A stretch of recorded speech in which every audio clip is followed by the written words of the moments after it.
Hello everyone. Today I'm going to show you how you can blur the background of your photos so they can look better. This will be like a portrait mode effect. So first, download a free app called PicsArt from the App Store or Google Play Store. Then open it. Choose your picture that you want to edit and import it.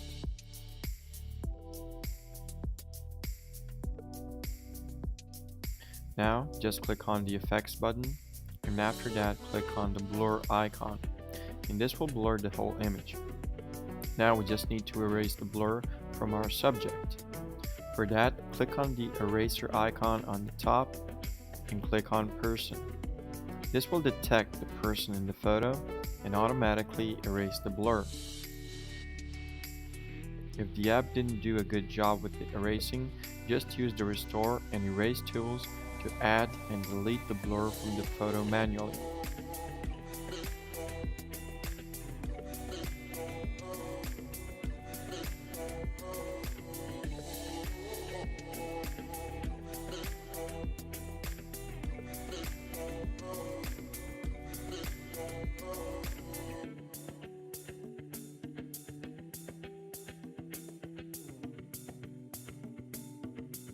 And after that, you can edit the photo a little bit more and add a clarity filter for it to look better.